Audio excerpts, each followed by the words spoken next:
Bom dia, sejam bem-vindos a mais um espaço de formação, dando continuidade aí, né, ao nosso TPC da área das ciências humanas. Eu sou a professora Lucilene e, como vocês sabem, a Sandra está por aqui. Bom dia, Sandra. Bom dia, professora Lucilene, estou aqui de volta. Seja bem-vinda também, né? Antes era minha companheira Gisele, agora minha companheira Lucilene. Fico muito feliz de estar as minhas duas colegas de trabalho. E vamos iniciar mais uma formação de ATPC de Ciências Humanas, né, Lu? Isso, com mais um recorte aí focado, né, na área das ciências humanas. Hoje com o tema As Dimensões da Violência Urbana. Né? É um tema que está bem pertinente, né? Pensar a violência nas suas várias dimensões. Qual, então, será o objetivo da formação de hoje? Compreender as formas de violência simbólica, física e psicológica, compreender os fatores sociais e econômicos que explicam os fenômenos da sociedade urbana e apresentar os marcadores sociais que enfrentam condições de violência. Então, passamos pelos objetivos, né? Qual percurso nós vamos percorrer aí, né, na formação de hoje?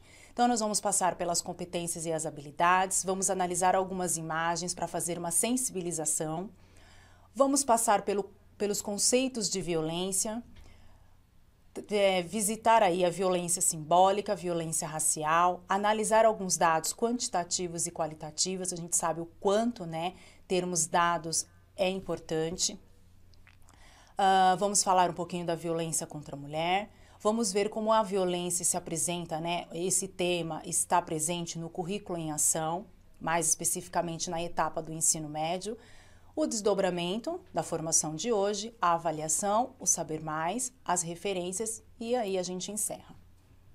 Então, dando aí continuidade, vamos passar pelas competências e as habilidades do currículo que conversam com a formação de hoje. Então, nós temos aí as competências gerais, a competência de número 2, de número 7 e a competência de número 10. Nós temos as competências específicas da área de ciências humanas, né, que vão contemplar o tema de hoje, que é a competência de número 3 e a competência de número 6. Dentro do componente de geografia, nós destacamos aqui a competência de número 4. No componente de história, a competência de número 2 e a competência de número 9. E a competência 5, que contempla aí o ensino médio, né? Lembrando que, como nós trabalhamos no ensino médio com a articulação dos componentes partindo da área, então nós temos a competência de número 5, que vai ser desenvolvida aí nos 4 componentes.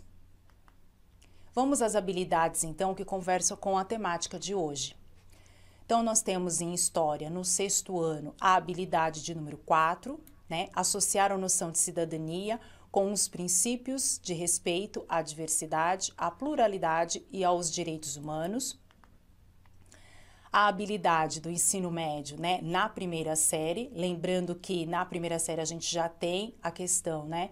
Do novo ensino médio. Então, ela está contemplada aí, né? Ensino médio pode ser desenvolvida da primeira à terceira série, no componente de ciências humanas, com a competência 5 e a habilidade de número 3, que quer, né? Que nos pede aí o desenvolvimento. Identificar diversas formas de violência física, simbólica, psicológica, suas principais vítimas, suas causas sociais, psicológicas e afetivas, seus significados e usos políticos, sociais e culturais, discutindo e avaliando mecanismos para combatê-las com base em argumentos éticos.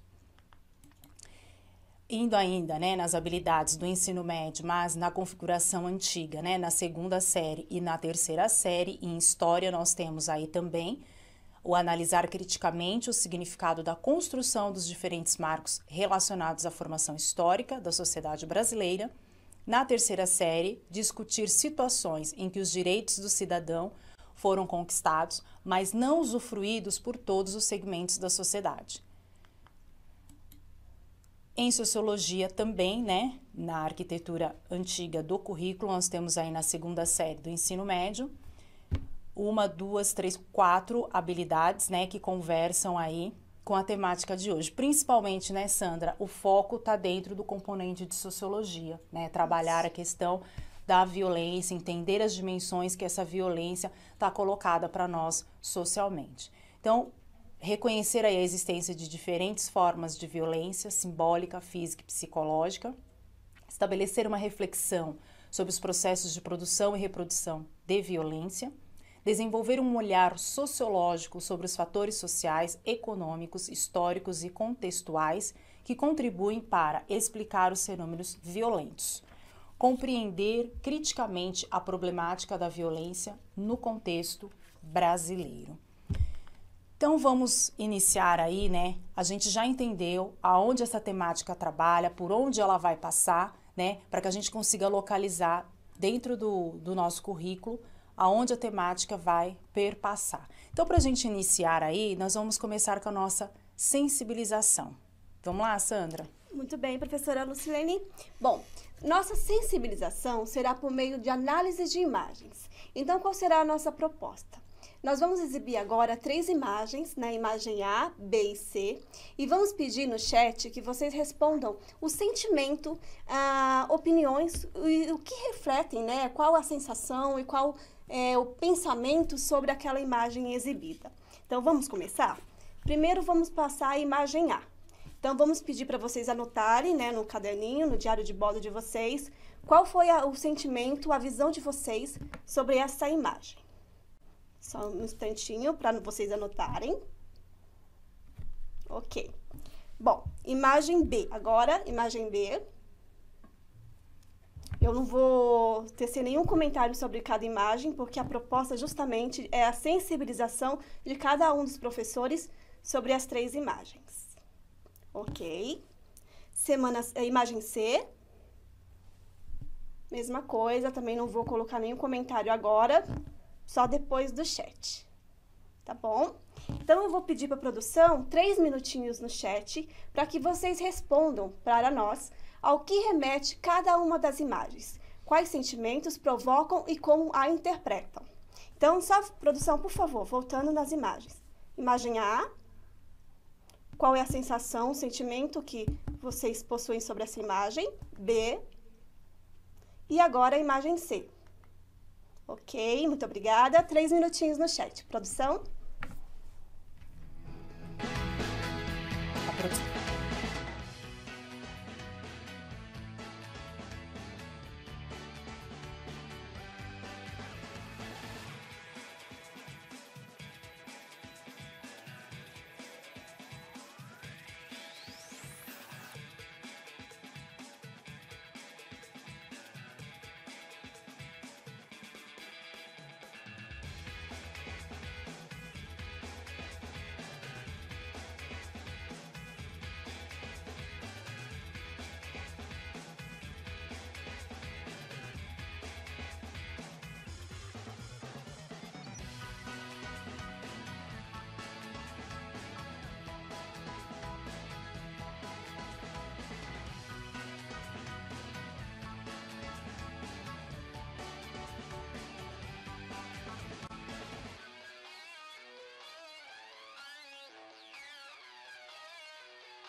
Ok, obrigada pela participação de todos vocês. Eu vou ler algumas contribuições aqui no chat.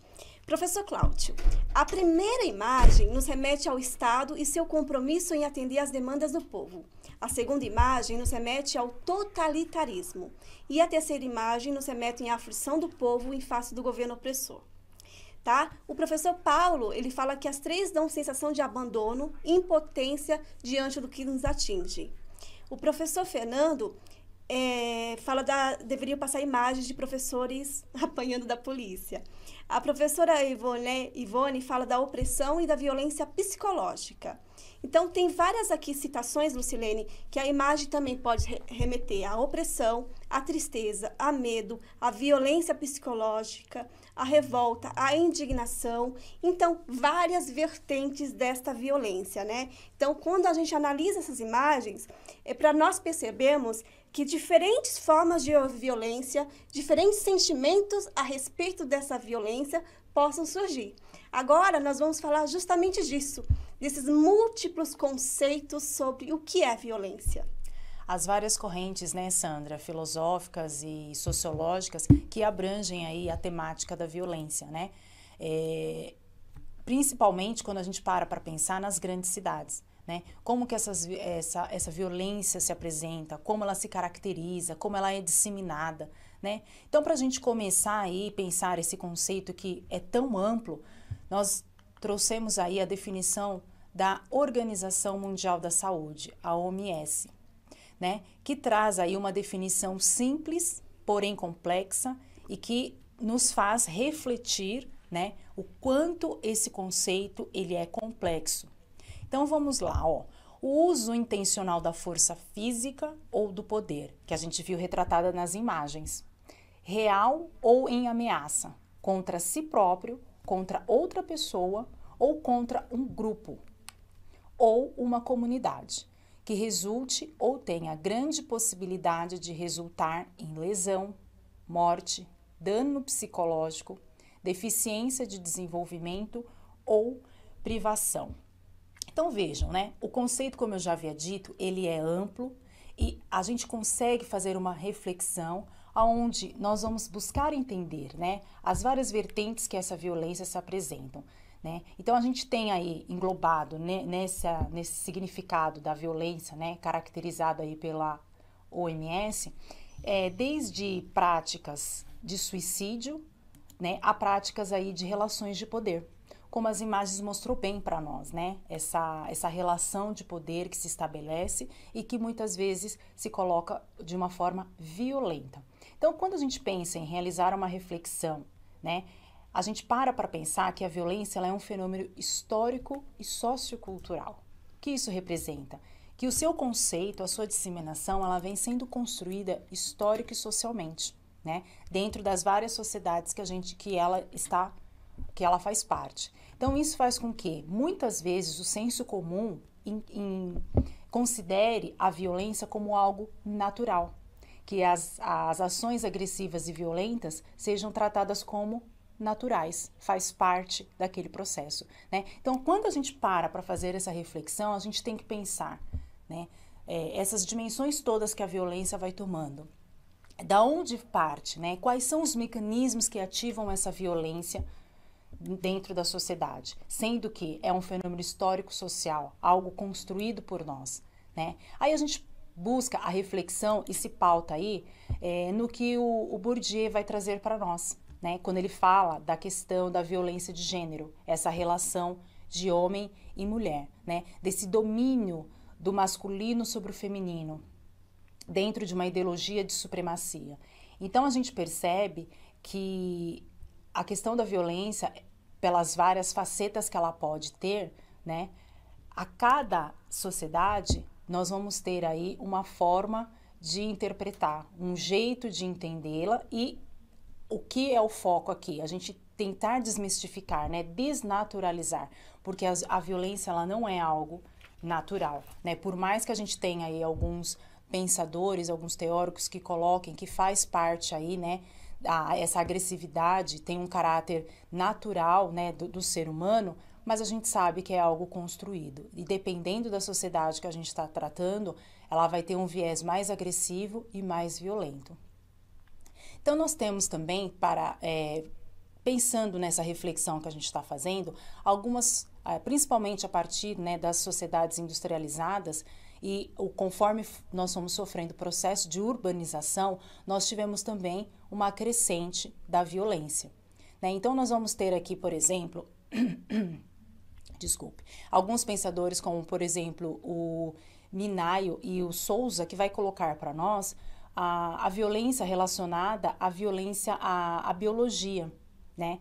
Que é aquilo que a gente estava falando, é do ser humano, ele já nasce nessa condição, né, de violência, de ter a violência inata dentro dele. Só que a gente sabe que são alguns conceitos dentro da literatura que são considerados equivocados, né? Principalmente porque vai se fundamentar na ideia de agressividade como sendo uma qualidade da natureza humana. E a gente sabe que não depende só disso, né? Só desse fator biológico, de desenvolver a violência ou não. Todos os fatores externos também contribuem para isso, né? Por mais que a gente já falou aqui, né, que é um conceito histórico e sociocultural, né, construído aí, por mais que alguns pensadores entendam que este conceito da violência esteja dentro do indivíduo, mas ele pode também ser diferente.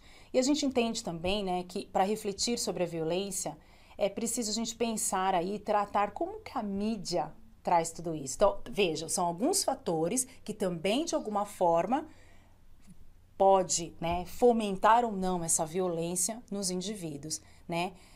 Então, a gente tem aí alguns acadêmicos, algumas fontes de pesquisa que vai trazer para nós, né, como que essa violência ela é tratada, como ela é fomentada, como ela chega para o indivíduo, será que está dentro do indivíduo mesmo? Então, são todos conceitos, são todos reflexões que a gente tem que fazer.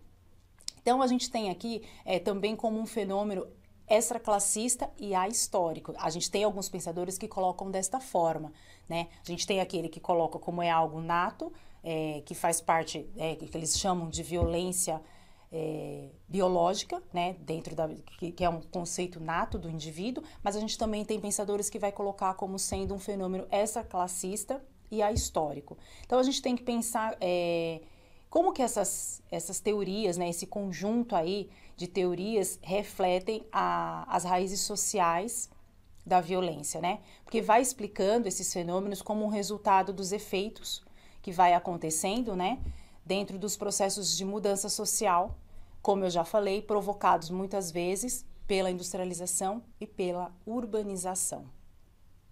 Então, antes da gente trazer aqui a definição filosófica, né, de uma filósofa muito famosa e conceituada, vamos parar para pensar um pouquinho. A gente tem alguns teóricos, né, não brasileiros, que fizeram aí um estudo pensando nessa violência, como Foucault, Arendt. Mas e aqui no Brasil, né? A gente também tem alguns, porém, né, acho que o mais marcante para nós é a Marilena Chaui, mas a gente percebe que poucos brasileiros se dedicaram a analisar esse fenômeno da violência, né? Então, quando a gente para pensar, trazer pensadores, pesquisadores, né, dentro desse contexto para tentar explicar essa violência toda, né, a gente pode se remeter à filosofia. Então, a gente tem aí definições, conceitos, estudos, né, desde Platão até Marx, né, tentando aí, passando pelo Aristóteles e todos os outros pensadores que a gente conhece, Rousseau, Kant, né, que vão aí trazer, eles são como se fossem defensores aí de uma violência subjetiva e invisível. Então, a gente consegue, né, definir aí esse conceito de violência partindo desses pensadores, trazendo esses contrapontos de como eles enxergam, como eles definiram, cada um ao seu tempo. Então, vamos aí pensar, né, no conceito de violência para a filosofia.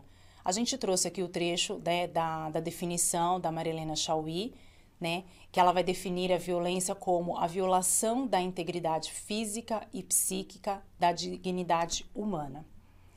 Essa prática pode ser considerada um ato físico ou moral, pelo qual se agride alguém ou se força alguém a fazer algo que não deseja.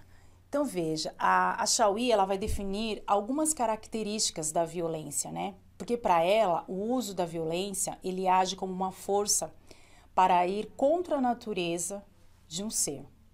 Então, quando ela define, né, o ato da força contra a espontaneidade, contra a vontade e a liberdade de alguém. Então, veja o quanto essa definição da Chauí esclarece para nós, né? Porque a gente entende sempre a violência como a violência física, porque é a mais fácil da gente identificar. Mas quando a gente para pensar, para refletir, a gente sabe que a violência psíquica, eu vejo, Sandra, como a mais agressiva, porque é mais difícil da gente identificar. Então, quando a Marilena Chauí traz para nós essas características, essa definição, fica mais fácil da gente entender, né? E ela vai colocar, né, que a sociedade, a violência, quando ela diz ali, né, que é a vontade e a liberdade de alguém, violar a vontade e a liberdade de alguém, ou mesmo a transgressão contra aquelas coisas e ações de alguém, ou algum patrimônio, né, considerado pela comunidade, pela sociedade como algo ali que que tem um valor simbólico, né, e que às vezes sofre aí violência, seja o estrago, né, no patrimônio, por exemplo, né, e que a gente coloca como sendo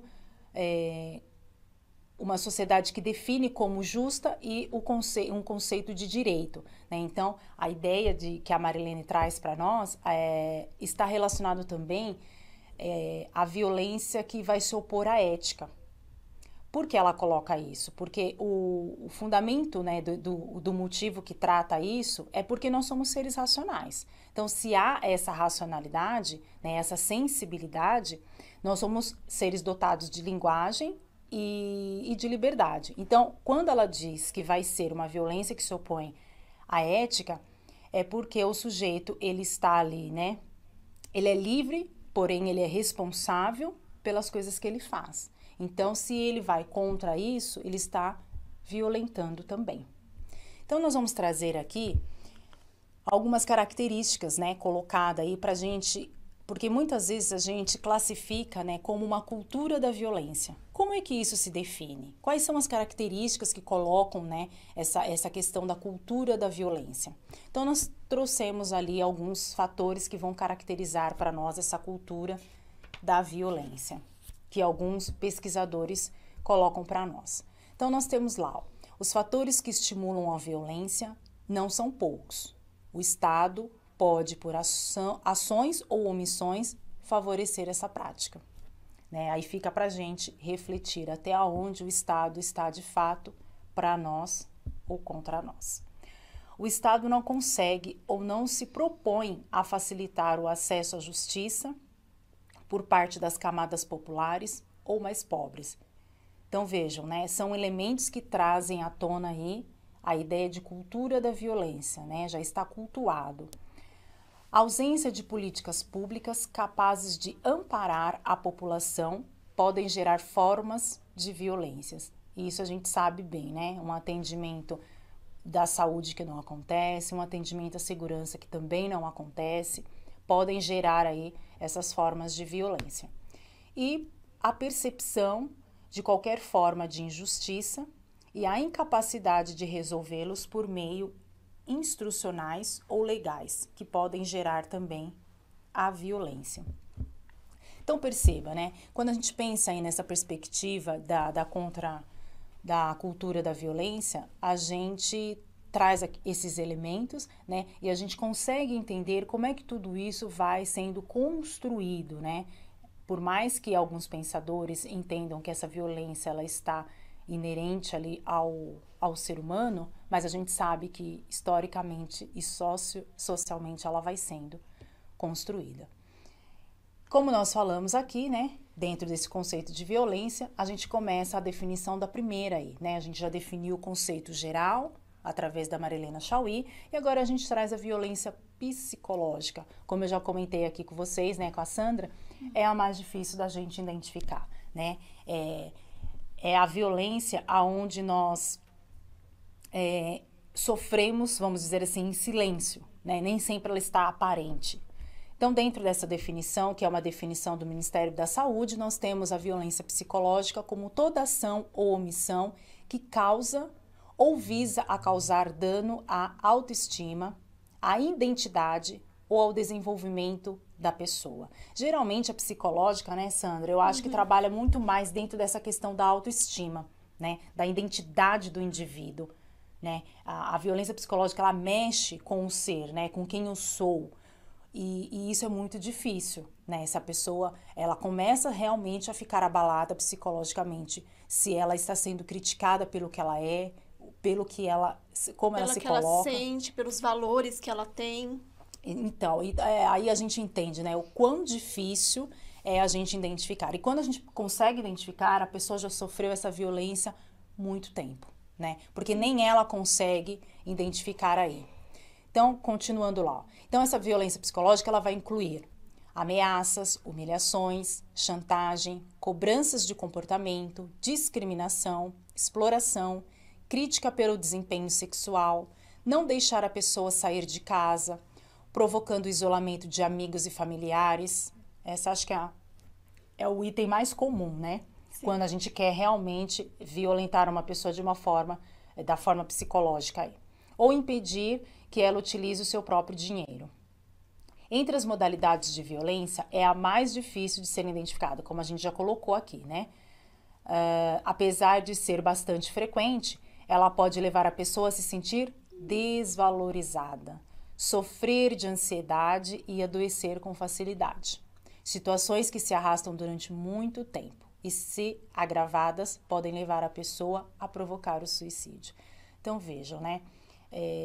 Muitas vezes, quando a gente pensa na ideia do suicídio, ele é provocado por esses fatores externos, né, que estão relacionados aí à violência que esse indivíduo está sofrendo. E como é uma violência difícil de ser identificada, muitas vezes a gente só consegue perceber quando ela chega no ápice, que é o momento que o indivíduo já praticou uma ação em cima da violência que ele vinha sofrendo. Né, Sandra? É bem chocante, né, a gente falar que é assim. Difícil, como você propriamente disse, é difícil perceber, é difícil identificar, né? A pessoa que está sofrendo a violência, ela tem, primeiro momento, uma espécie de negação, a negação de que está sofrendo, e as pessoas em volta, né, familiares e amigos, também não identificam, só quando está numa situação grave mesmo. Quando, às vezes, muitas vezes, né, vai para as vias de fato, que é a ideia do suicídio. Né? Ou consegue, ou não consegue, mas aí fica evidente, né? Sim. Que bom que muitas vezes não consegue, porque aí a gente consegue trabalhar em cima, não, né? E a sensação de que, por exemplo, a pessoa que sofreu suicídio, os amigos, familiares, até os professores, né? E tem sempre aquela sensação, eu poderia ter feito alguma coisa pela pessoa se eu identificasse. Então, é muito difícil a identificação, né? Muito a gente complicado.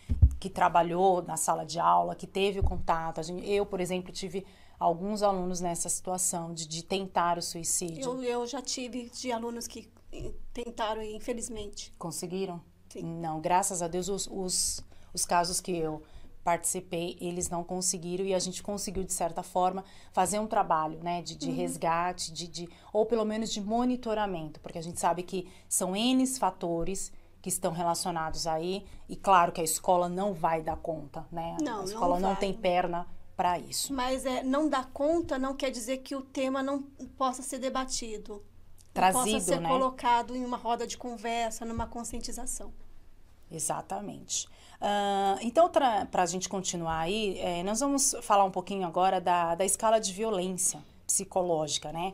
Alguns pesquisadores fizeram aí, através de um questionário com 18 questões, para trazer aí uma escala de como essa violência acontece, principalmente entre os jovens e os adolescentes, né? Então, essa escala de violência psicológica, eu vou até ler aqui para sair certinho, né?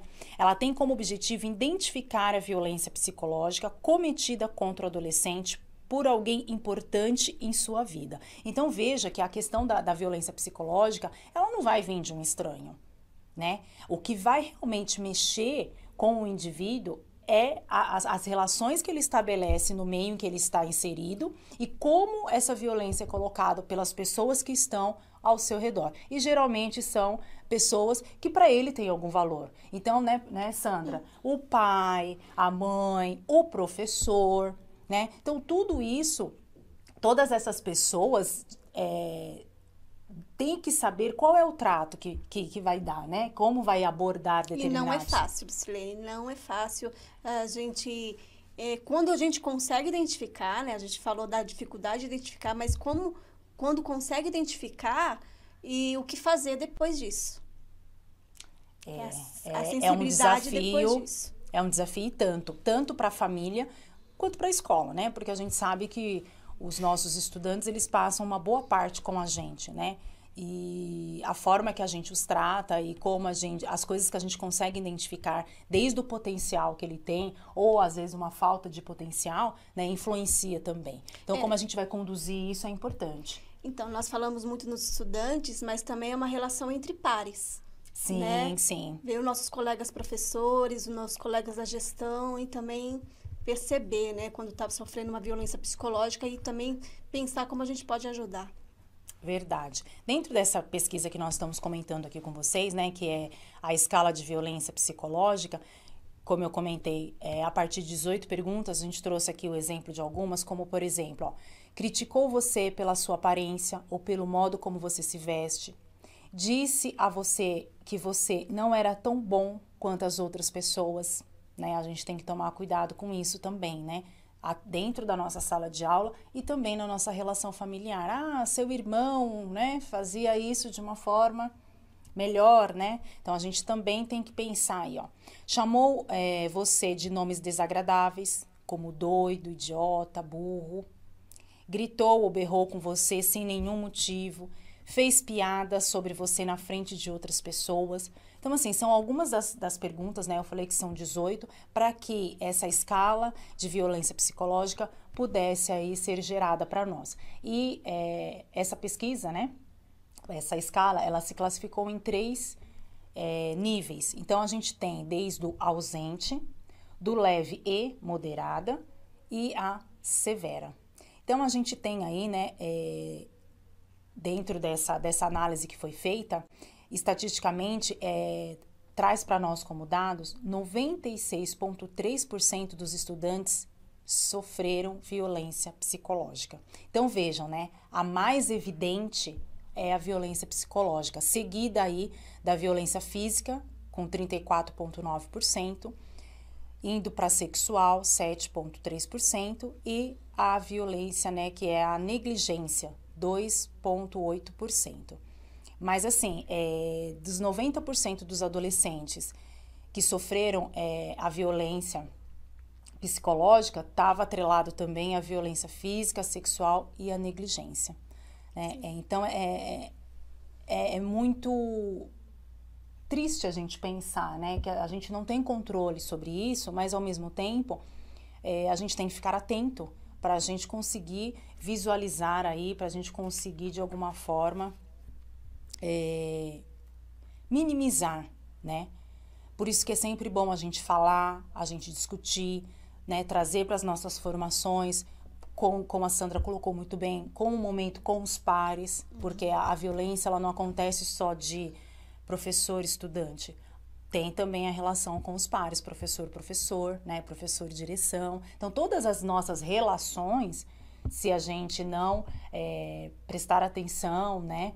Acaba acontecendo aí essa relação violenta e que muitas vezes cai dentro da esfera do senso comum e a gente acaba naturalizando algumas posturas, algumas falas, algumas formas de agir.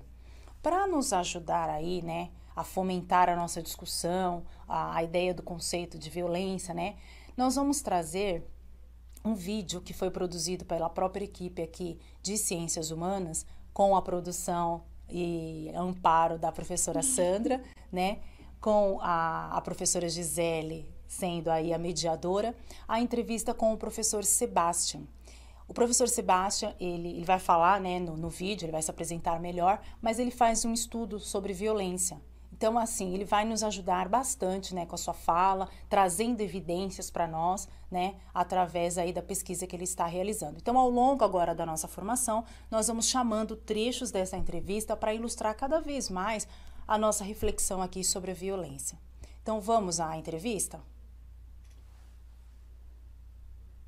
Olá, professores, sejam todos muito bem-vindos a mais uma formação.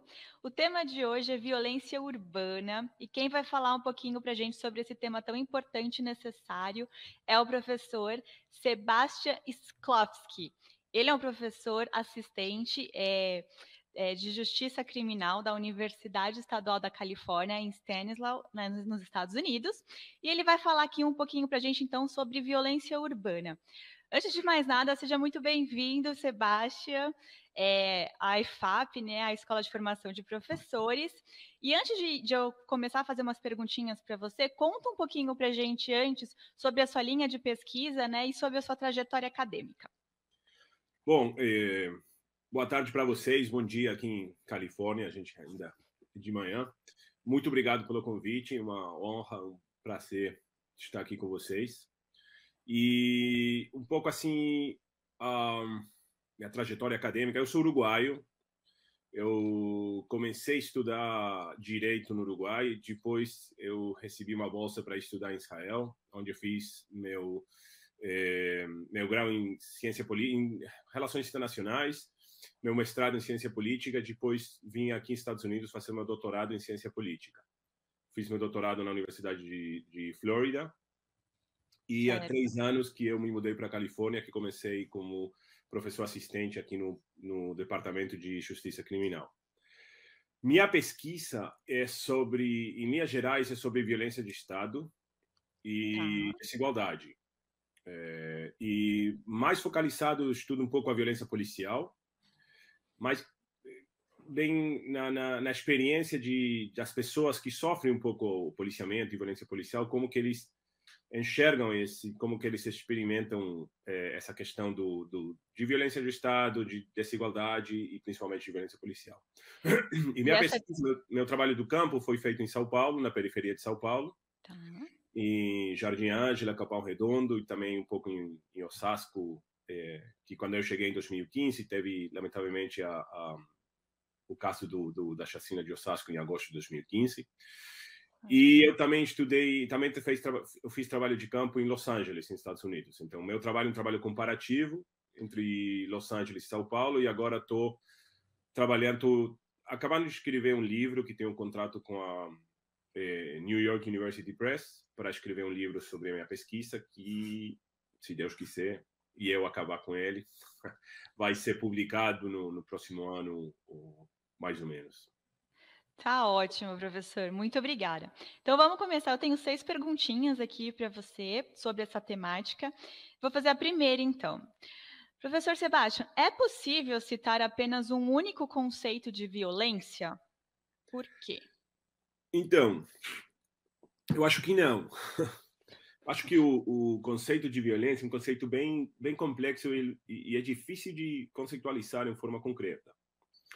E isso acontece também, e tem em 2 níveis tem essa complexidade. Também a nível acadêmico, ou seja, não tem uma concepção de violência clara que a gente possa utilizar e falar, bom, esse é o conceito de violência que a gente vai pesquisar, senão que a gente tem que sempre estar explicando, bom, que aspecto da violência a gente vai avaliar, como que a gente vai analisar isso, e também a nível popular. Ou seja, várias pesquisas que são feitas a nível popular de tentar entender como é utilizado a nível popular, a nível mediático, o tema da violência, é sempre complexo e nunca se chega numa definição única. Então, tem várias definições. Tem várias definições que têm a ver com como se exerce essa violência. Ou seja, e aí temos violência física, violência individual, violência coletiva, violência no âmbito privado, violência no âmbito público, violência política, e violência pessoal, interpessoal, violência racial. Temos, seja um pouco disso, e depois temos também quem exerce essa violência. E aí que vem violência do Estado, violência criminosa, violência e distintos aspectos dessa questão, mas uma definição concreta que fale, bom, isso aqui é violência, isso aqui não, fica bem complexa.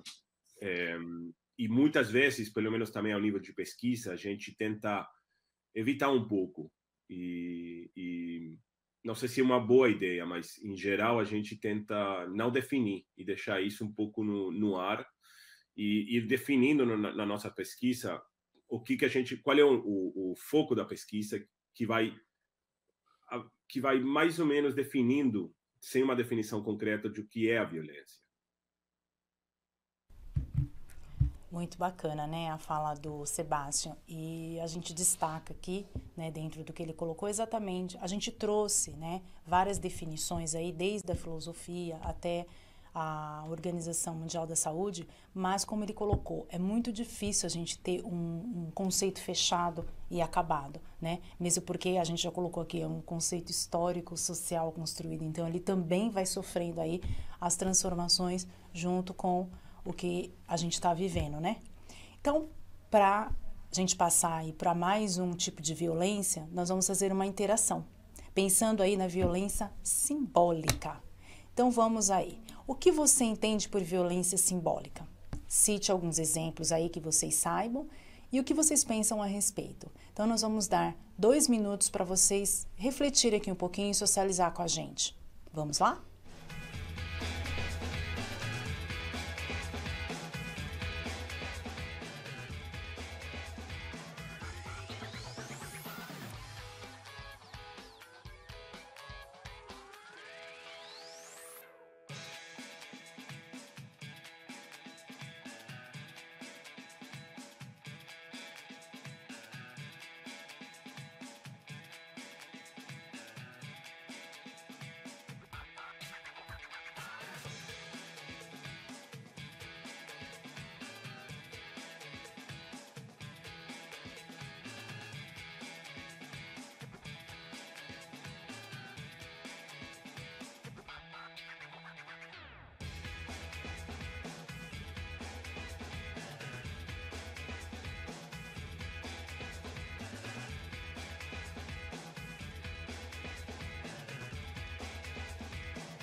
Ok, obrigada pela participação de todos vocês. Lucilene, eu vou ler aqui a contribuição do professor Vitor sobre a violência simbólica. Todo tipo de violência que são normalizadas. Exemplos: racismo, o machismo, as brigas de trânsito ou futebol, o caso exemplar que foi da criança santista e os gremistas. Professor Romilde falou que é toda violência que impede o outro de ter direitos. A professora Adriana, ela cita que a violência simbólica é quando alguém... só um minutinho aqui. Tá, vou ler aqui porque puxou da professora Adriana. Quando eu encontrar, eu leio novamente, tá? Desculpa. Professor Tiago diz que a violência simbólica se dá por meio da diminuição ou opressão do outro com afirmativas baseadas em estereótipos culturalmente construídos, né? Muitos professores citaram aqui que a violência simbólica também pode se tratar do bullying, tá? Então, vamos agora remeter a um outro pensador que trabalhou mais especificamente a violência simbólica, que é o sociólogo francês Pierre Bourdieu. Na tela, por favor. Então, Pierre Bourdieu, só um minutinho aqui.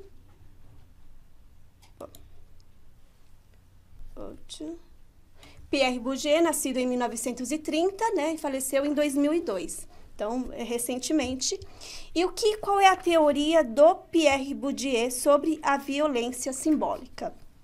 Então, Pierre Bourdieu, ele cunhou o conceito de violência simbólica, cuja definição é uma forma de violência que aparentemente é consentida por aquele que é vítima. Ou, muitas vezes, a própria vítima não percebe que está sofrendo uma violência. As relações de dominação naturalizadas e inevitáveis, né? Outro conceito de violência simbólica é o mecanismo que reproduz e legitima a dominação de uma classe sobre a outra, né? A divisão entre classes sociais. Lucilene, por favor, próximo slide. Voltando à questão do Bourdieu. O Bourdieu, ele também fala que a violência seria algo imposto e muitas vezes não percebido. Isso é exatamente o que ele denomina como violência simbólica.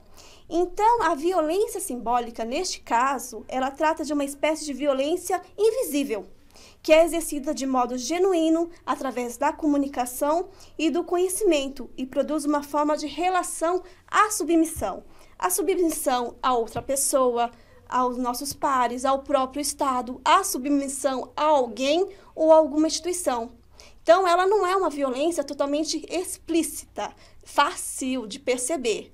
Mas, muitas vezes, quem sofre a violência, ela não consegue perceber e muitas sociedades, ela é tidas como naturais, né? Muitos professores usaram o exemplo aqui do machismo, do racismo, que é algo que nós estamos tentando desconstruir, essa naturalização desse tipo de violência.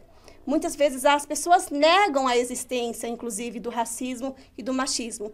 Mas como é uma violência simbólica, somente as pessoas que sofrem, às vezes elas nem conseguem perceber, mas quando percebe, somente as pessoas que estão sofrendo e as pessoas que não estão sofrendo têm a tendência de naturalizar esse tipo de violência, né? E mais, Sandra, muitas pessoas ainda usam como justificativa. Exatamente. O que é pior, né? Que usam como justificativa para colocar o seu discurso. Ah, mas sempre foi assim? Como assim? Não é assim, né? E ainda coloca como se fosse realmente algo naturalizado. E o pior de tudo é tentar justificar o seu discurso a partir aí dessa violência, né? Exatamente, Lucilene. E tentar interpretar o seu discurso e a sua prática também de acordo com a violência. Justamente porque não percebe essa violência, porque é uma espécie de dominação. É uma dominação, a violência simbólica é gerada por uma espécie de dominação e dá sequência para um reflexo de construção sociohistórica, ou seja, é o fruto da desigualdade impostas pelas classes hegemônicas e as classes menos favorecidas, né? A divisão entre classes, a divisão entre marcadores sociais. Então, quando existe uma dominação em uma determinada sociedade, essa violência simbólica, ela é cada vez mais praticada, é cada vez mais, entre aspas, naturalizada. Numa sociedade de vários tipos de dominação. Então, dominação econômica, dominação dentro de uma sociedade industrial, dominação entre gênero, entre cor, raça, enfim, qualquer tipo de dominação, essa violência simbólica possa existir.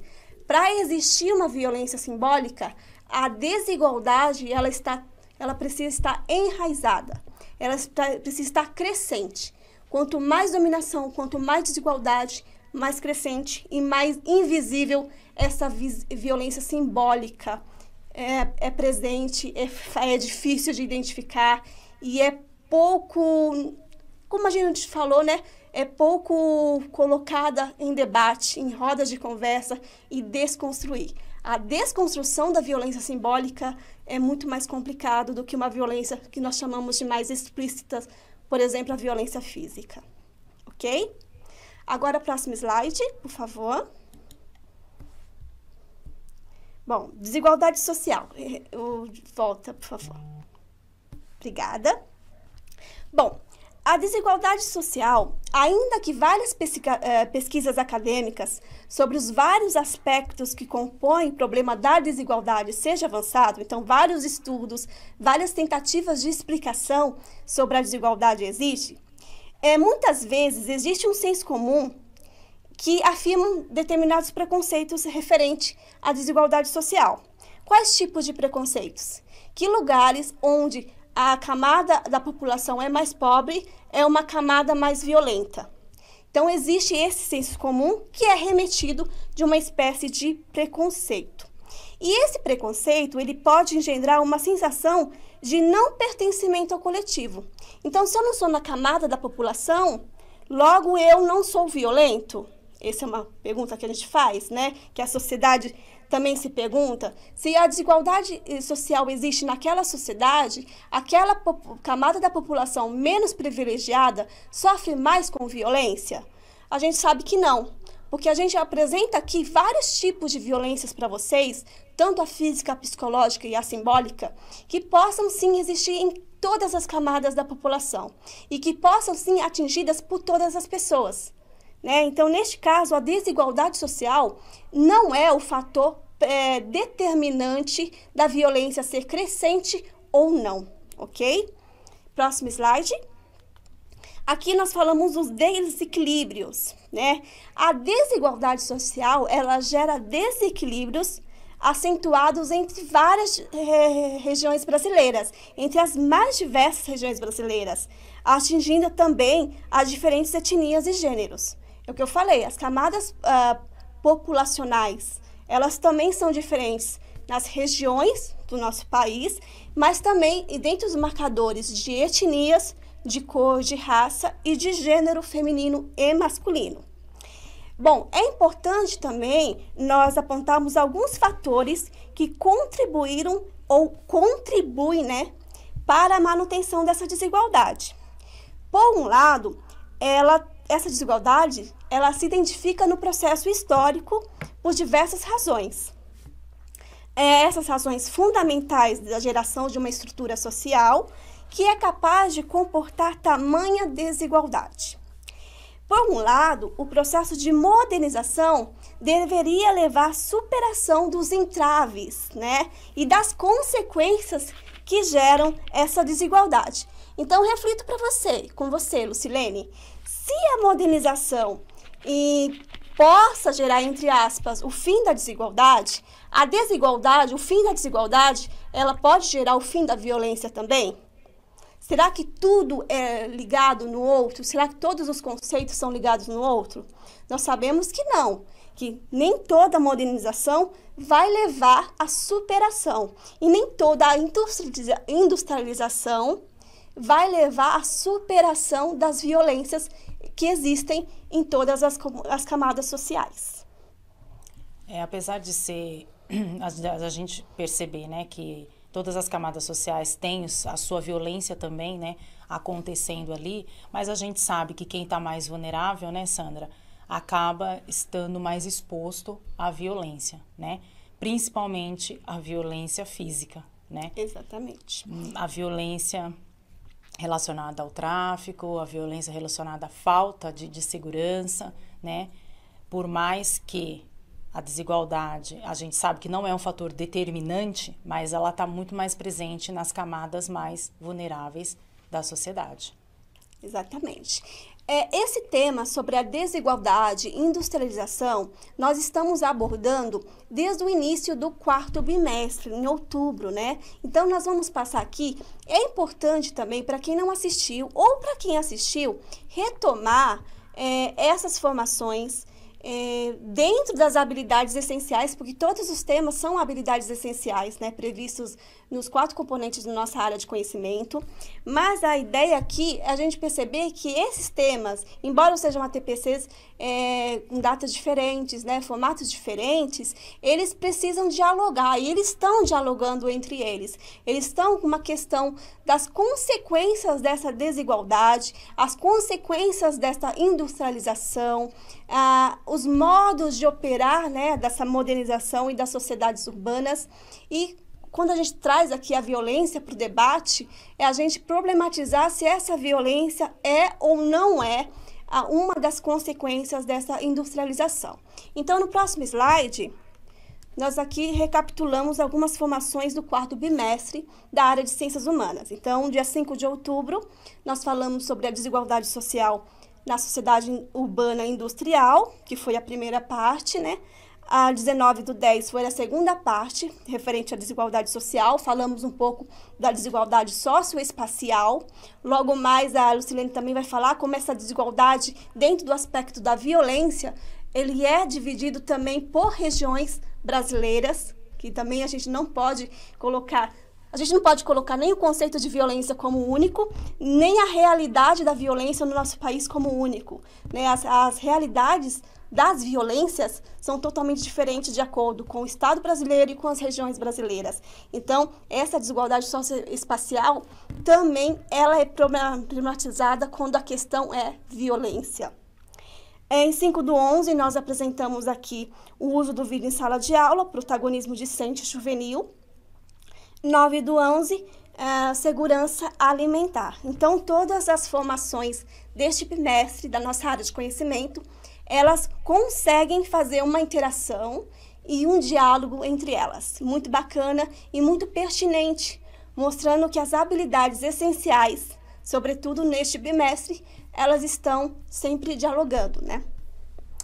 Bom, eu vou chamar para mais uma interação, vou dar 2 minutinhos e vou pedir para vocês responderem para mim, usando, né? Então, por isso que a gente reforça bastante o uso do diário de bordo, porque é por meio do diário de bordo que nós resgatamos as principais ideias, as principais reflexões das ATPCs anteriores.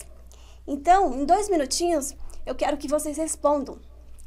De que forma as desigualdades, isto é, os termos abordados nas formações do dia 5, 19 e 9/11, contribui para a reprodução das várias formas de violência, né? Lembrando que 5/10 e 19/11 é desigualdade na sociedade industrial e 9/11 foi o tema segurança alimentar. Então, 2 minutinhos no chat. Produção?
Ok, obrigada pela participação de vocês. Vou ler aqui a contribuição do professor Benedito.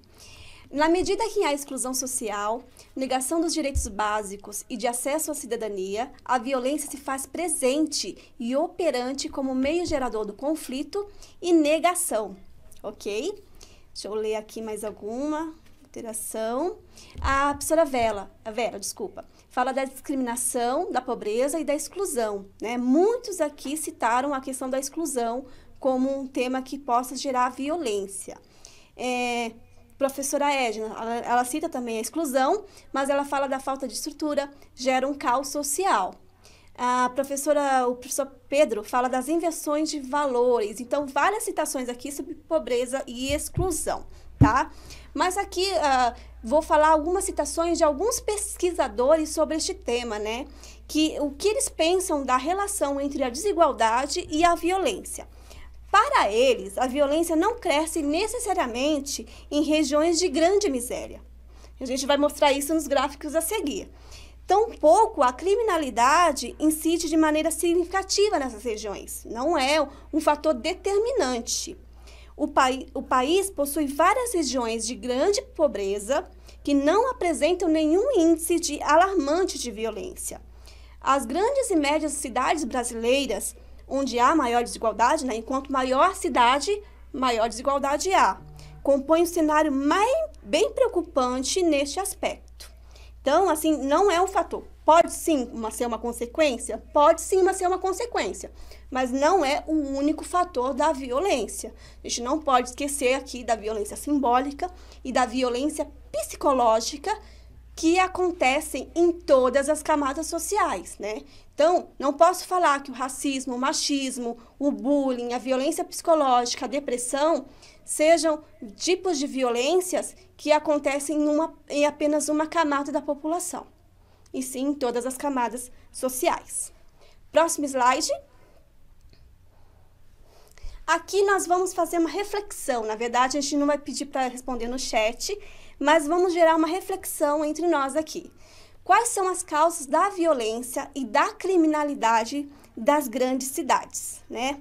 Eu acho que não existe nenhuma causa ou uma única causa específica, mas podemos falar que as causas da violência residem na própria estrutura social brasileira e no seu dinamismo, que incessantemente gera maior desigualdade social e maiores taxas de pobreza ou exclusão social.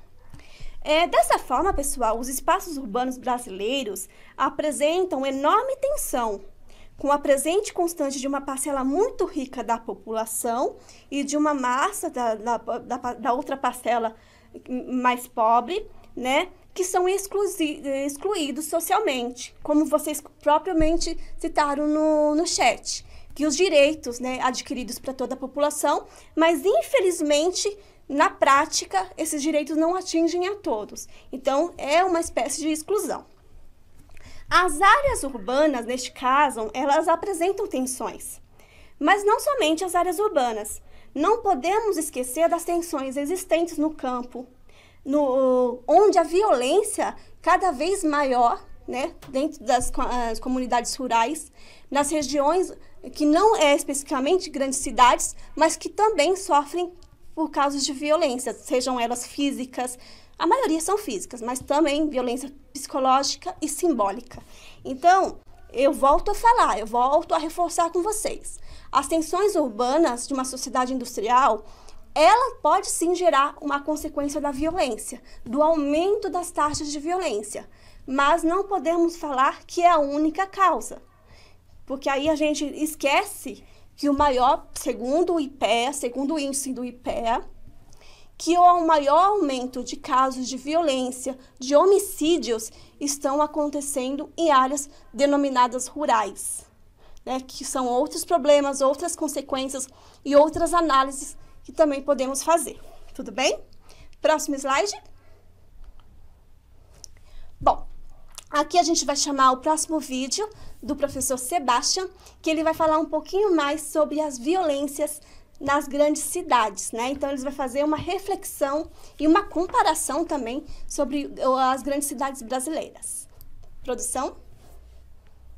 Agora, professora, em relação à América Latina, né? Quais são as principais semelhanças e diferenças das raízes da violência urbana, considerando aí os países latino-americanos? Então, a gente poderia escrever um livro sobre isso. Eu acho que tem duas coisas assim tem várias coisas, mas eu acho que temos uma uma origem da formação dos estados latino-americanos que é bastante compartilhada. Claro, tem diferenças contextuais. Então, nas origens, a gente tem o colonialismo. Certo. E a origem e o desenvolvimento da América Latina e dos Estados-nações da América Latina está marcado pela conquista europeia e pela destruição e genocídio que aconteceu primeiro com as populações indígenas e depois a partir da escravidão. Agora, obviamente que em cada país, em cada lugar tem questões contextuais que fazem um pouco a diferença. Ou seja, a escravidão, o genocídio indígena que aconteceu ao longo de toda a América Latina teve particularidades em diferentes lugares. Tá? A gente toma o caso do Uruguai, por exemplo, teve praticamente a exterminação completa da população indígena. E isso tem um efeito que vai fazer a relação com as populações indígenas ou com um tema indígena bem diferente do que poderia acontecer no Peru ou no Bolívia, onde ainda tem uma população indígena bem grande, ou no Paraguai, que ainda tem uma população indígena bem grande e que faz uma aproximação bem diferente. Mesma questão com a escravidão. A escravidão teve uma influência ao longo de toda a América Latina. Tivemos a escravidão, tivemos o genocídio a partir do tráfico de escravos do Atlântico e também localizado. Mas o desenvolvimento da escravidão e o papel que distintas cidades, distintas autoridades cumpriram em relação à escravidão depende de cada contexto, mas eu acho que as origens estão aí.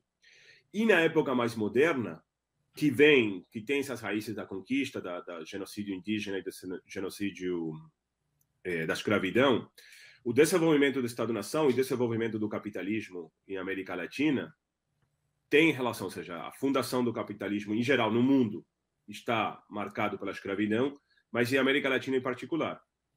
E a evolução do sistema capitalista na América Latina teve particularidades, particularidades de cada lugar, mas teve também uma questão que a imposição do sistema capitalista, principalmente nos anos 60 e depois com a imposição do neoliberalismo a partir dos anos 70, 80, depende de cada lugar, ou seja, Chile principalmente foi experimento com a ditadura de Pinochet, e no Brasil o neoliberalismo chegou no final da ditadura, no começo da democracia, mas também aí teve particularidades que são específicas a cada lugar, mas a imposição do sistema capitalista, a imposição do sistema do neoliberalismo, também trouxe os aspectos esse aspecto muito importante da violência urbana e da deslocação, principalmente da população rural para lugares urbanos, que tem, ou seja, em outras palavras, para concluir um pouco com a pergunta, para entender um pouco a violência urbana, a gente tem que estudar o contexto em que essa violência urbana acontece. Então, a violência urbana que acontece em São Paulo vai ser diferente da violência urbana que acontece no Rio, ou que acontece no sul do país, ou no Nordeste, ou em outras áreas do Brasil. Isso não significa que as raízes, ou que tem elementos que têm uma continuidade, ou que têm uma ligação, que a gente possa entender a partir de todo o Brasil. E a mesma coisa acontece com a América Latina. A violência urbana, sei lá, na Colômbia, ou em cidade colombiana, é bem diferente da violência urbana que tem no Brasil, na Argentina, no Paraguai. Então, para entender a violência urbana, a gente tem que entrar na localidade e entender a evolução dessa localidade, para entender a violência urbana hoje.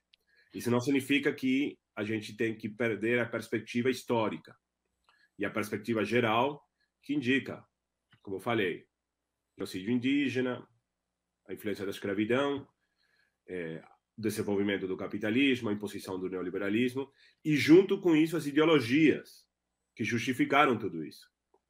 Tá? O racismo, no Brasil, a ideologia da democracia racial, como uma justificação ou como um intento de ocultação ideológica de vários processos que acontecem. Isso também tem uma influência na violência urbana atual, e que é uma influência que vai em toda a região. Como sempre, né, o Sebastião trazendo para a gente aí uma fala bem pertinente, ajudando aí a gente a aprofundar, né, a nossa reflexão pensando aí nessas características que a violência se caracteriza para nós. Então, pegando esse gancho, né, o quanto é importante que a gente tenha dados para que a gente possa pensar e refletir, né, principalmente quando a gente está falando desse tema tão pertinente que é a violência, né. A gente consegue fazer uma medição dessa violência a partir do quê? Dos dados que são construídos, né? Então, quando a gente pensa na sala de aula, para a gente trazer para os nossos estudantes esses dados, né, esses dados quantitativos, é um recurso metodológico muito bom para a gente usar com eles, né? Porque nos dá aí um aparato que a gente consegue, né, justificar muitas vezes, né, não só pensando, porque a gente sempre quando pensa, né, na ideia do quantitativo e do qualitativo, mas eu preciso do quantitativo para que eu consiga fazer uma análise qualitativa do que nós estamos falando. Então, a gente vai trazer aqui a análise dos dados quantitativos e qualitativos, pensando aí na competência que a gente tem que desenvolver nos nossos estudantes, que é a competência de número 7, né, que ela vai trazer para nós a ideia desses quantitativos que têm que ser apresentados, que os nossos estudantes têm que buscar, né, para que ele consiga argumentar com base em fatos, dados e informações confiáveis para formular, negociar e defender ideias, pontos de vistas e decisões comuns que respeitem e promovam os direitos humanos, a consciência socioambiental e o consumo responsável no âmbito local, regional e global, com posicionamento ético em relação ao cuidado de si mesmo, dos outros e do planeta, né? Então perceba, os dados quantitativos, eles vão ser muito úteis dentro da sala de aula como recurso metodológico para ajudar aí no processo de ensino-aprendizagem. Então, desde da gente mediar aí o nosso estudante de como ele buscar esses dados confiáveis, né? Uma fala, ela fica muito mais ilustrativa, muito mais verídica quando a gente traz dados, né? Dados produzidos por instituições sérias que estão preocupadas realmente em evidenciar, né, o que está acontecendo sobre o tema que está sendo abordado. Então, nós vamos agora trabalhar com dados produzidos aí pelo Atlas da Violência de 2021. Eu vou até ler aqui para vocês, porque para ficar bem claro, né, o que o Atlas da Violência significa, né? Ele é organizado pelo IPEA, e é um portal que reúne, organiza e disponibiliza informações sobre a violência no Brasil, bem como reúne publicações do IPEA sobre a violência e a segurança pública. Então veja, né, é um órgão que está a nosso dispor e que a gente pode utilizar, né, muito desses dados aí na nossa sala de aula, porque é aquilo que, né, é um recurso metodológico e vai fazer também com que amplie aí o aprendizado dos nossos estudantes.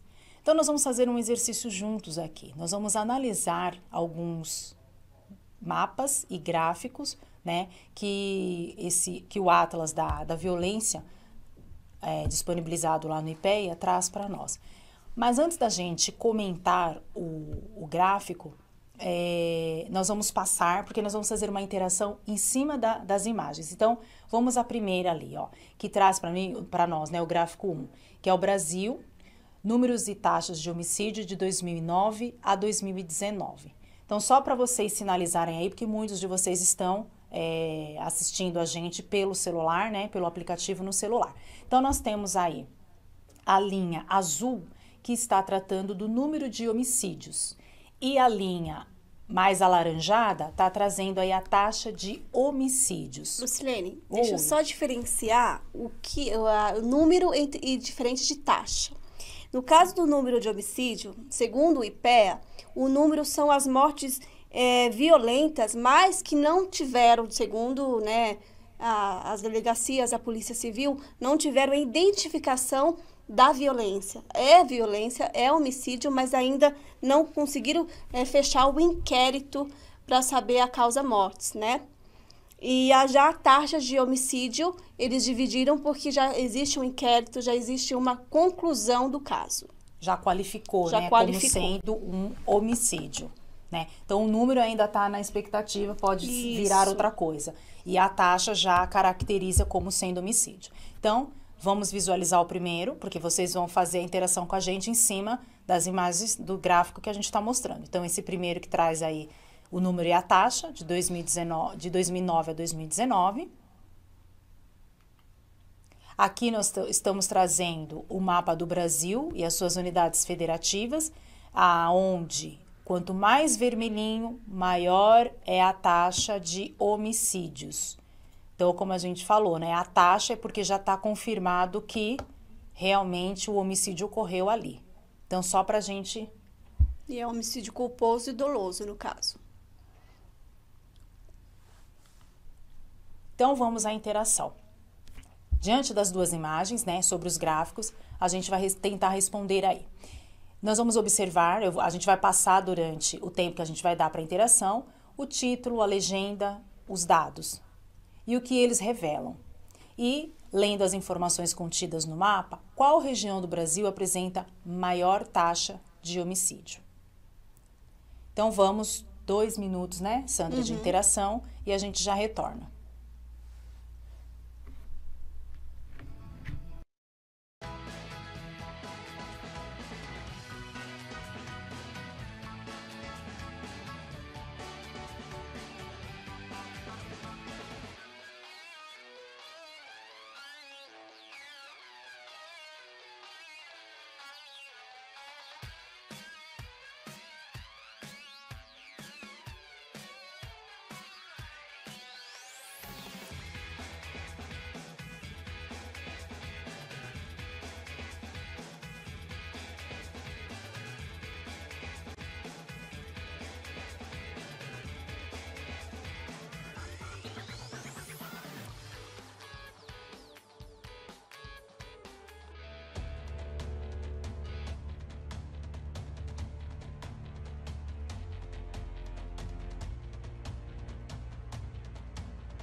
Obrigada pela participação de todos vocês. Lucilene, a maioria aqui respondeu região norte e nordeste, tá? Como maior taxa de homicídios.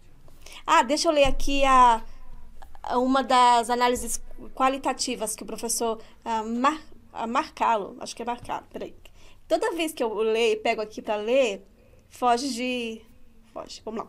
Bom, revelam que há mais permanência do que rupturas. Estruturas arcaicas insistem em permanecer, principalmente em regiões onde os conflitos rurais abundam. Exatamente, né? É o que a gente tinha comentado. Por mais que o nosso foco sempre seja, né, nas áreas urbanas, mas o campo não pode ser desprezado, as áreas rurais, né? E a gente sabe que o conflito de terra, ele existe, ele é permanente, ele está com a gente, né? E faz parte da história do Brasil, né? Se a gente fazer essa análise. Então, a gente tem aí as regiões, né? Voltando ali ao mapa, as regiões do Brasil, onde está vermelhinho, a gente consegue perceber, principalmente, né? Esse conflito rural, né? Ali na região norte, parte do nordeste também. A gente ainda tem essa estrutura rural bem acentuada, né? Que além do conflito de terra por conta de uma expansão de pecuária ou por conta de um garimpo, né, ou até da ideia do desmatamento. Então, a gente tem aí bem presente toda essa violência, né, caracterizada aí. Então, quando a gente pensa né? Igual a gente observa, né? É uma atividade, um exercício que a gente faz, mas é um exercício também que dá para a gente desenvolver com nossos estudantes, né? Pensando aí no título, para que ele faça realmente essa análise e trabalhe a ideia, né, do qualitativo, porque eu preciso entender, interpretar o que o mapa e o gráfico está me dizendo e interpretar aí também os dados numéricos, né? Então, eu peço que a produção deixe agora na tela o gráfico e o mapa, para que a gente consiga aí fazer uma leitura juntos. Eu sei que é difícil, né, por conta de estar no celular, mas a gente vai caminhando aí.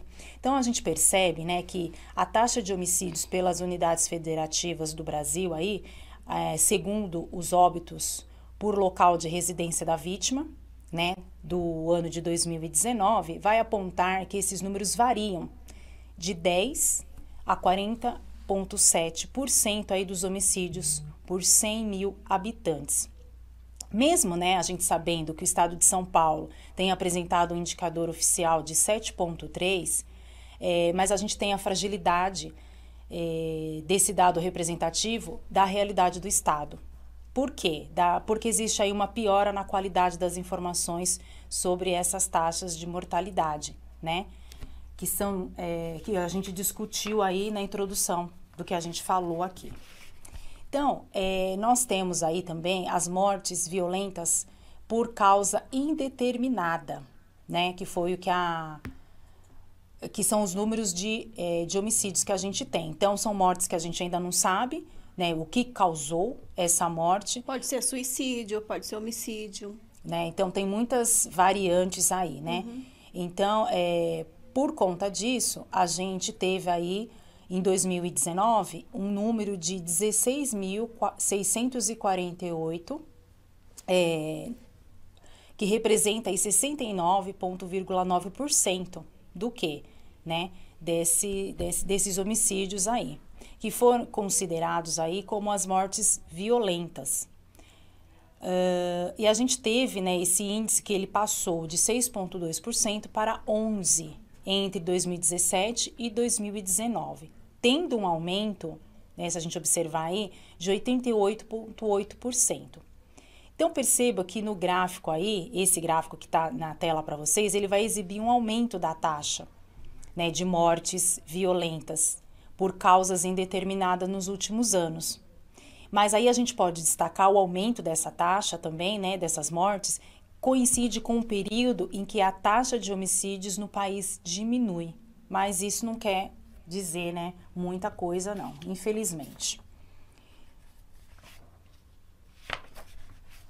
Só um momento para a gente continuar aí a nossa leitura. Então, né, partindo aí para o próximo, para análise aí do mapa, nós vamos ter o quê? Que todas as unidades federativas, elas vão apresentar uma queda na taxa de homicídios, com exceção, né, aí da região norte, principalmente do Amazonas, que nós vamos ter em 2018 e 2019, apresentou aí um aumento de 1,6%. Né? Então, a gente tem aí uma leitura que a gente pode fazer, que dentro dessas unidades federativas, elas serviam de palco principalmente para essa guerra, né, pelo controle do tráfico internacional de drogas, porque algumas rotas passavam por ali, né, principalmente ali pela região do Alto do Juruá, né, pelos Solimões, que chegam ali às capitais também do Nordeste, cuja a gente teve um auge em 2017. Mas assim, quando a gente pensa, né, num fator de comparação, tomando como referência o ano de 2015, que a gente entende que seria um pré-armístico, né, em relação a 2017, que a gente vai estar no auge desse conflito, nós vamos ter aí em 2019 um pós-armístico que apresenta para nós aí taxas no Acre que vão evoluir de 27% para 62% e depois volta para 36%. Então, pensando no pré, nós vamos ter 27%, no auge do conflito 62%, e quando a gente tiver o pós, né, armístico, aí a gente vai ter 36,9%.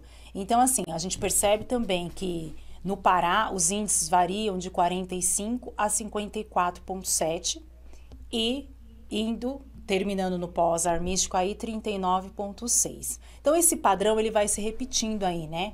Considerando aí esses 3 anos que a gente analisou aí, né? Dessa guerra que a gente teve aí, desse controle do tráfico, né? E a gente vai ter aí uma piora em algumas unidades federativas de 2018 a 2019, principalmente no Rio de Janeiro, São Paulo, Ceará e Bahia, né? Fazendo aí tendo uma evolução dos homicídios nessas unidades federativas. Então, pra gente, pode voltar aqui para mim, por favor. Para a gente dar continuidade, a gente pensou, né? A gente trouxe esses elementos quantitativos, porque é interessante que a gente, como já foi dito, que a gente consiga, através de dados estatísticos, né, mostrar, além da gente falar o que é essa violência, como ela se caracteriza, como ela se desenvolve, a gente ter os números dizendo para nós, né, dando subsídios para tudo isso que a gente está falando, né. Os números estão aí também para evidenciar tudo aquilo que a gente falou. E a gente não poderia deixar de citar também como violência, a violência racial. A gente trouxe aí um gráfico para descrever, né, essa violência racial. A gente sabe que desde a década de 1990, a taxa de homicídios começam a crescer no país e a gente também vê crescer os homicídios entre a população negra, especialmente na parcela jovem da população, né, o homicídio negro. Então, a gente percebe aí, né, o quanto a população negra também sofre com a violência.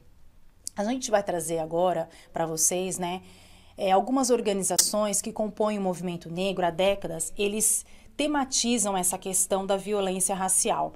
Então, assim, em períodos, nós vamos ter nomes se referindo à violência racial, né, mas dependendo do período, ela foi denominada de formas diferentes. Então, nós vamos ter aqui, ó, a gente está se baseando nas pesquisas que Ramos fez, né?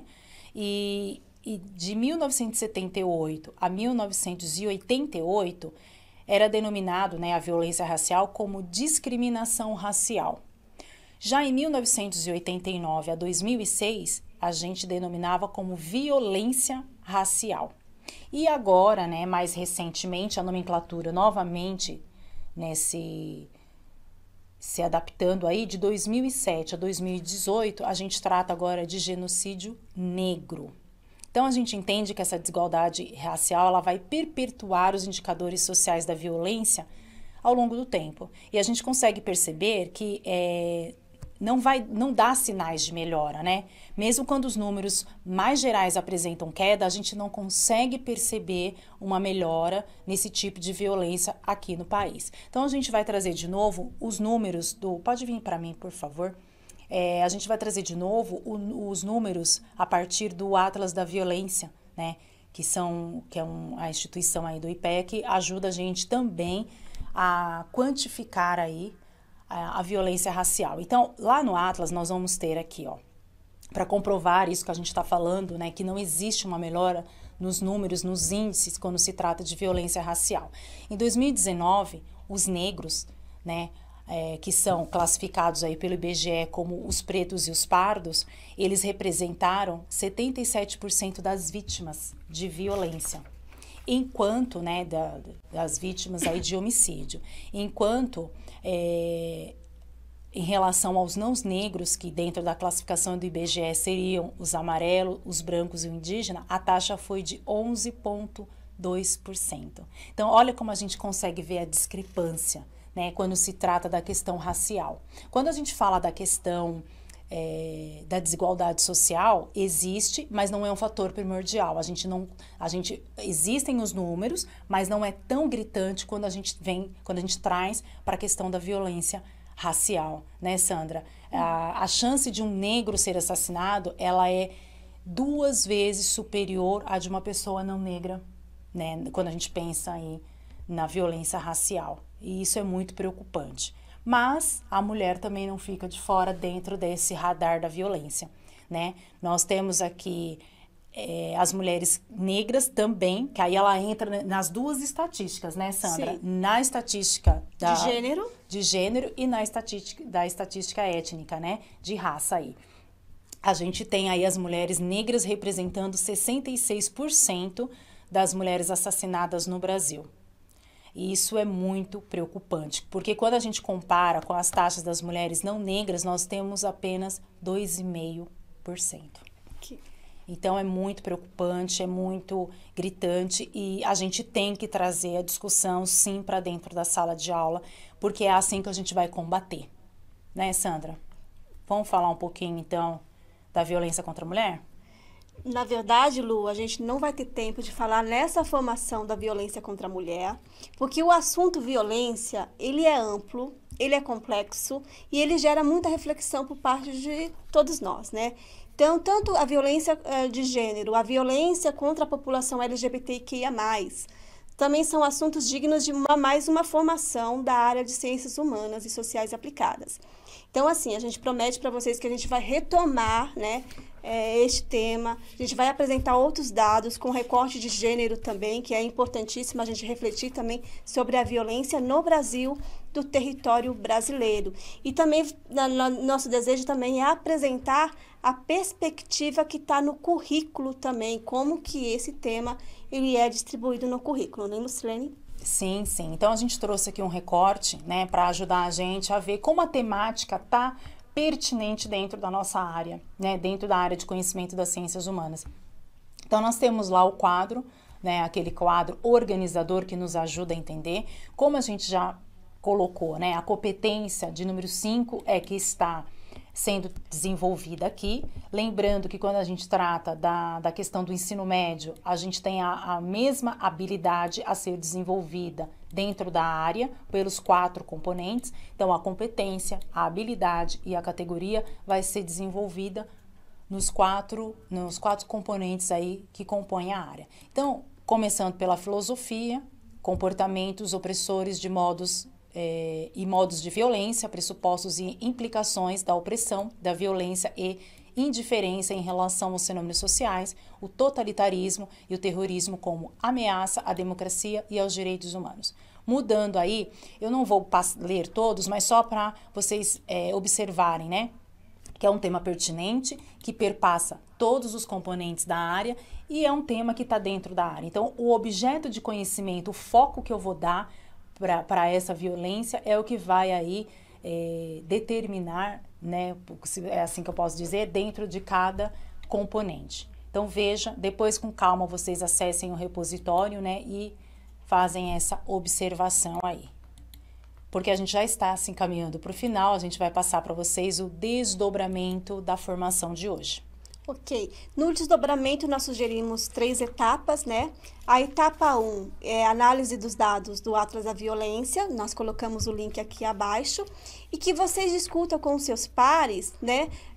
Tantos indicativos e comparações por regiões brasileiras, refletir também sobre a violência contra a mulher e a violência étnica, por raça, por cor, também seria essa a etapa 1. A etapa 2 debater com seus pares se essa realidade apresentada nos gráficos é condizente, é comparável com a realidade que a comunidade escolar, onde a escola está inserida, o bairro e a cidade onde a escola está inserida, e relata ou presencia. Então, se são gráficos que dialogam com essa realidade ou que não dialogam. Então, é muito bom realizar essa reflexão. E na etapa 3, pesquisar vídeos ou reportagens onde esses dados de violência são possíveis de ser debatidos com estudantes por meio de seminários, né? Júri simulado, que é uma metodologia muito bacana, ou uma roda de conversa, tá? Eu estou me despedindo aqui, eu quero agradecer muito a cordialidade de vocês, a paciência de vocês pelo horário também, né, que a gente passou um pouquinho. Quero agradecer também pela audiência. E no chat eu vou pedir para vocês colocarem a avaliação de vocês sobre a formação de hoje, que essa avaliação é muito importante. Muito obrigada, pessoal, e até a próxima TPC de Ciências Humanas. Lucilene? Enquanto vocês vão fazendo a avaliação, o chat vai abrir, né? Vai avaliando a formação de hoje. A gente quer lembrar que o Banco de Talentos está aberto, né? Para vocês se inscreverem, se vocês têm vontade de vir participar aqui da construção das formações que a gente transmite para vocês. Entra lá no site da EFAP, Banco de Talentos, tá bom? A gente está selecionando aí o pessoal, vem fazer parte do nosso time aqui também. Venham trabalhar conosco. Né? Eu quero agradecer, lembrando a vocês que todo o material fica no repositório, dá uma olhadinha lá, tem dicas no Saber Mais para aprofundar tudo isso aqui que a gente falou, todas as referências que a gente utilizou, e a gente quer agradecer, como sempre, né, vocês participando, ajudando aí a gente a enriquecer cada vez mais a formação na área de ciências humanas. Até a próxima. Até a próxima, gente.